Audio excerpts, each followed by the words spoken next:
नमस्कार दोस्तों। आज का एपिसोड थोड़ा सेंसिटिव है। अगर आपको सच से एलर्जी है तो प्लीज अपना नेशनलिज्म का इनहेलर रेडी रखिए, क्योंकि आज हम बात करेंगे दूध से लेकर मिडिल ईस्ट तक और बाबा से लेकर ब्यूरोक्रेसी तक। और हाँ, सब कनेक्ट होता है क्योंकि इंडिया में सब कुछ कनेक्टेड है एक्सेप्ट लॉजिक। तो शुरू करते हैं एक पवित्र इवेंट से। एक बाबा ने 11,000 लीटर दूध नर्मदा नदी में डाल दिया। मतलब भाई, ये भक्ति है या bulk order return policy? India में बच्चे मैल नरिशिंग से सफ़र हो रहे हैं। मिड डे मील के नाम पे बच्चों को रोटी पे नमक लगा के दिया जाता है, और यहाँ हम मछलियों को लैक्टोज इंटॉलरेंट बना रहे हैं। साइंटिफिकली देखो तो मिल्क पानी में जाके ऑक्सीजन लेवल कम करता है। मतलब मछलियाँ सोच रही होगी, भाई हम पानी में रहते थे, ये अमूल का टैंकर कहाँ से आ गया। और सबसे फनी क्या है, लोग बोल रहे हैं कि ये श्रद्धा है।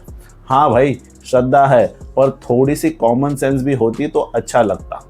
देश में लोग बोलते हैं अन्नदान महान दान, और यहाँ क्या हो रहा है? अन्न बर्बाद, महाध्यान। वहाँ दुनिया में क्या चल रहा है?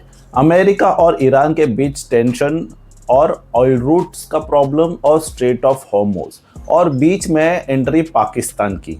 हाँ भाई, पाकिस्तान मीडिएशन कर रहा है। मतलब ग्रुप प्रोजेक्ट्स में वो बंदा जिसका अटेंडेंस 20% है वो प्रेजेंटेशन दे रहा है, और इंडिया साइड में खड़ा है जैसे व्हाट्सएप ग्रुप में एडमिन जो बस फोल्डेड हैंड्स इमोजी भेजता है। हम बोला गया था कि हम विश्व गुरु है, और हम विश्व गुरु बन चुके हैं, लेकिन अब लग रहा है कि हम सिर्फ साइलेंट ऑब्जर्वर बन गए हैं।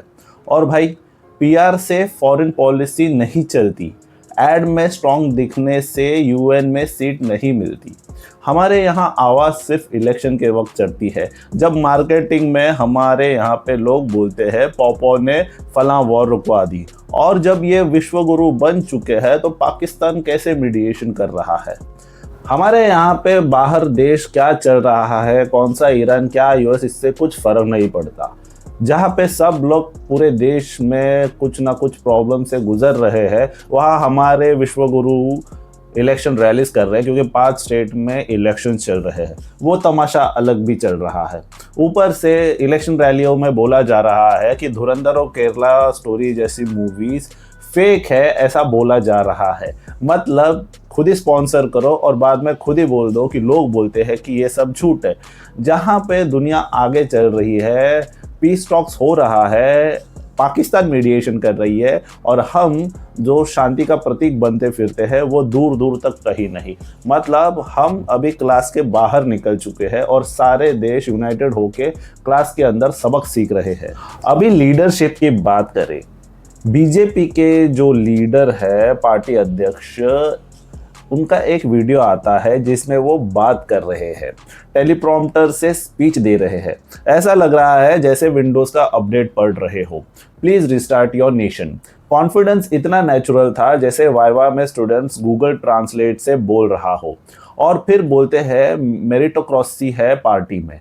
हाँ भाई, मेरिट ही है, बस क्राइटेरिया थोड़ा अलग है। लॉयल्टी, क्लैपिंग, स्पीड और जी सर बोलने का पिच और पब्लिक स्पीकिंग ऑप्शनल है। अभी जो असम में इलेक्शन चल रहा है, और असम के सिटिंग सीएम हेमंता बिस्वा शर्मा जी है जो बीजेपी के हैं। अब आते हैं मीडिया पे। एक जर्नलिस्ट ने टफ क्वेश्चन पूछा और नेताजी का रिएक्शन ऐसा था जैसे घर में मम्मी ने पूछा हो, बेटा तुम्हारी सैलरी कितनी है। पावर का कोई प्रॉब्लम नहीं है, उसका क्रिटिसिज्म झेल लेते हैं, लेकिन प्रॉब्लम तब होती है जब पब्लिक क्रिटिसाइज करती है। और आयरनी देखो, मीडिया ने नॉर्मली फ्रेंडशिप होती है पॉलिटिशियंस की, उसको भी कभी कभी रियलिटी चेक मिल जाता है। सिस्टम ऐसा है कि तुम सपोर्ट करो, देशभक्त बनो, क्वेश्चन करो तो सीधा टूल किट या गैंग मेंबर बन जाओ। मीडिया को भी अभी उनकी जगह धीरे धीरे पता चल रही है, जहां उन पे गालियां या फिर अभद्र शब्द यूज किए जाते हैं। उनको भी अभी धीरे धीरे समझ आ रहा है कि ये गवर्नमेंट और ये पार्टी किसी की नहीं। अब बात करते हैं एक कॉमेडियन की जिसका नाम है कुणाल कामरा। कुणाल कामरा ने एक जोक मारा था और सिस्टम ने उस पर एफआईआर मार दी, स्टूडियो भी तोड़ दिया। मतलब पंचलाइन से ज़्यादा पावरफुल था उसका बैकलैश। कमिटी ने बोला आप माफ़ी मांगो, कुणाल ने बोला जोक था, अपॉलॉजी का कॉम्बिनेशन नहीं था।